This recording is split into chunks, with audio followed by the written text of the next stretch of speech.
Corona के खिलाफ लड़ाई में जनता कर्फ्यू से लेकर आज तक हम सभी भारतवासियों ने बहुत लंबा सफर तय किया है।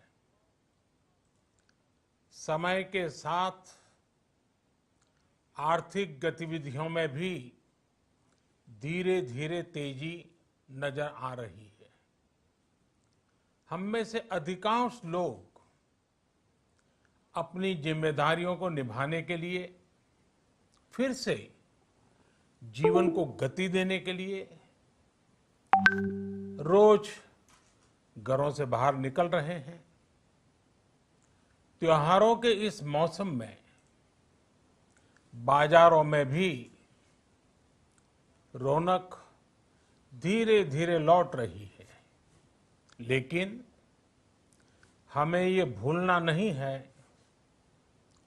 कि लॉकडाउन भले चला गया हो,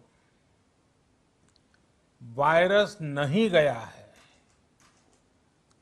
बीते 7-8 महीनों में प्रत्येक भारतीय के प्रयास से भारत आज जिस संभली हुई स्थिति में है, हमें उसे बिगड़ने नहीं देना है और अधिक सुधार करना है।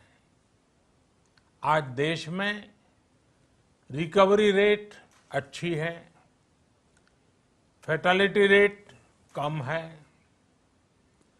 भारत में जहां प्रति 10 लाख जनसंख्या पर करीब 5,500 लोगों को कोरोना हुआ है, वहीं अमेरिका और ब्राजील जैसे देशों में ये आंकड़ा 25,000 के करीब है।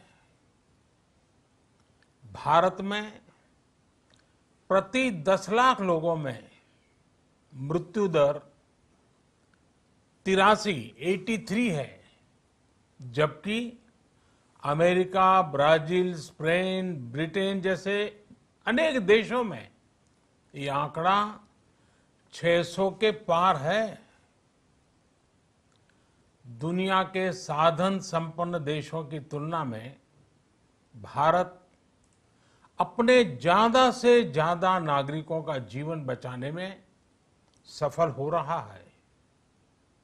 आज हमारे देश में कोरोना मरीजों के लिए 90 लाख से ज्यादा बेड्स की सुविधा उपलब्ध है।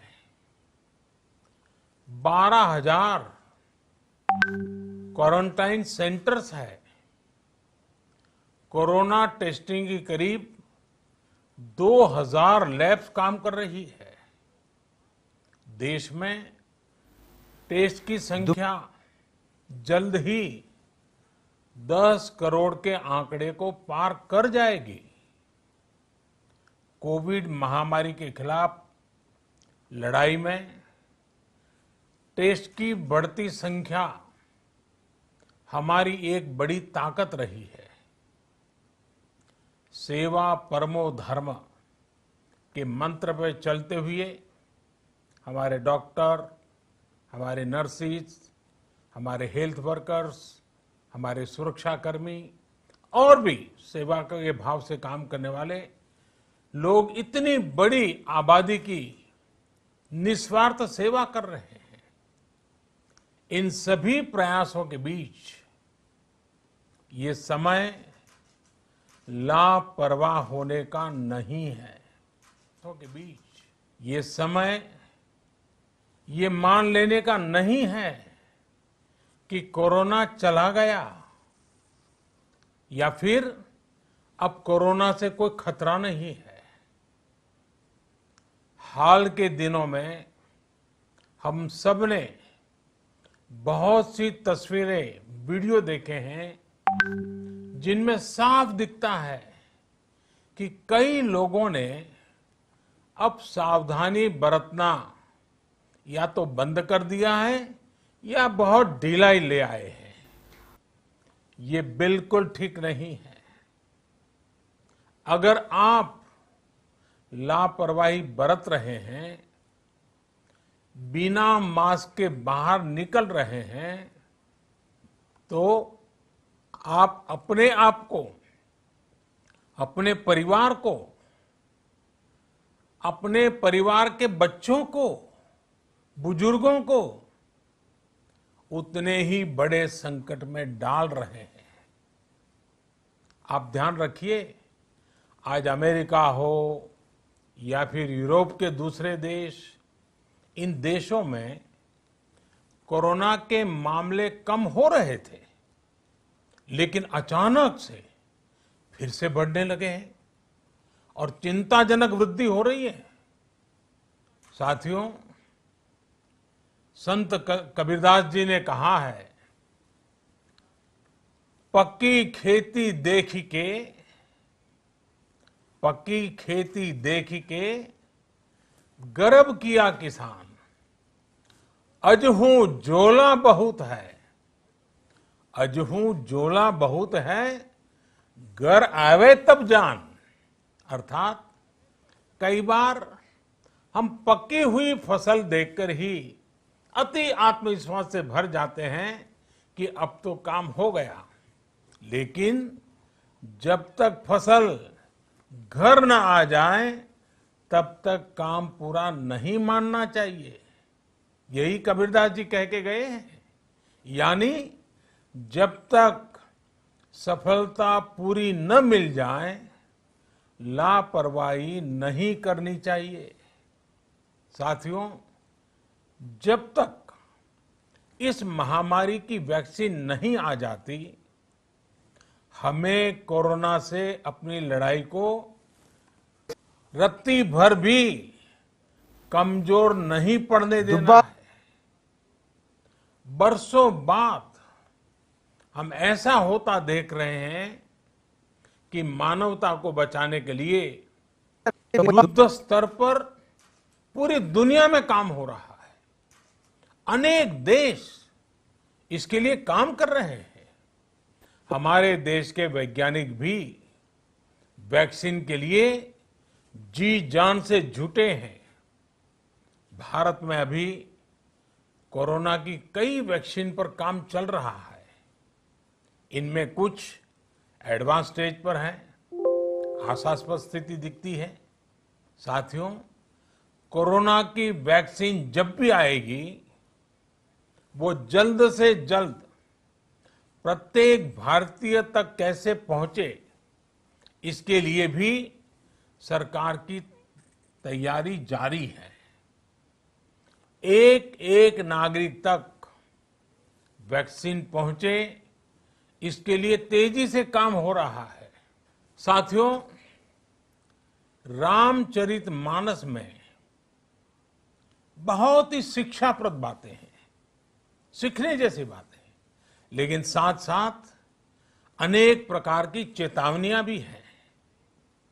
जैसे रामचरितमानस में बहुत बड़ी बात कही गई है, रिपु रुज पावक पाप, रिपु रुज पावक पाप, प्रभु अहि गनीय न छोट करी।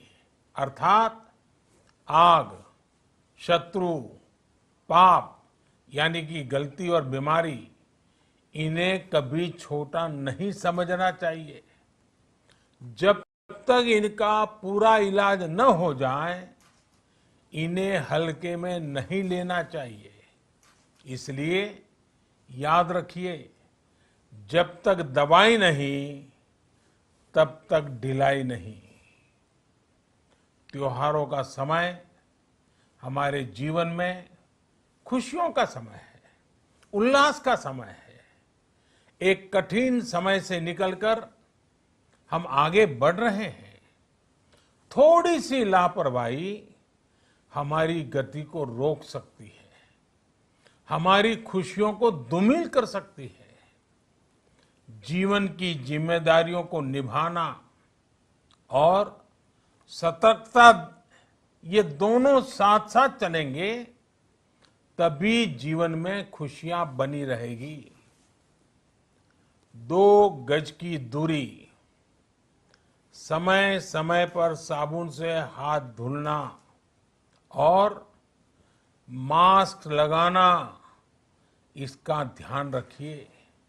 और मैं आप सबसे करबद्ध प्रार्थना करता हूं, आपको मैं सुरक्षित देखना चाहता हूं, आपके परिवार को सुखी देना चाहता हूं। ये त्योहार आपके जीवन में उत्साह और उमंग भरे, ऐसा वातावरण चाहता हूं। और इसलिए मैं बार बार हर देशवासी से आग्रह करता हूं। मैं आज अपने मीडिया के साथियों से भी, सोशल मीडिया में जो सक्रिय हैं उन लोगों से भी बड़े आग्रह से कहना चाहता हूं कि आप जागरूकता लाने के लिए, इन नियमों का पालन करने के लिए जितना जन जागरण अभियान करेंगे, ये आपकी तरफ से देश की बहुत बड़ी सेवा होगी। आप जरूर हमें साथ दीजिए, देश के कोटि कोटि जनों को साथ दीजिए। मेरे प्यारे देशवासियों, स्वस्थ रहिए, तेज गति से आगे बढ़िए और हम सब मिलकर के देश को भी आगे बढ़ाएं। इन्हीं शुभकामनाओं के साथ नवरात्र, दशहरा, ईद, दीपावली, छठ पूजा, गुरु नानक जयंती समेत सभी त्योहारों की सभी देशवासियों को एक बार फिर से बहुत बहुत बधाई देता हूं। धन्यवाद।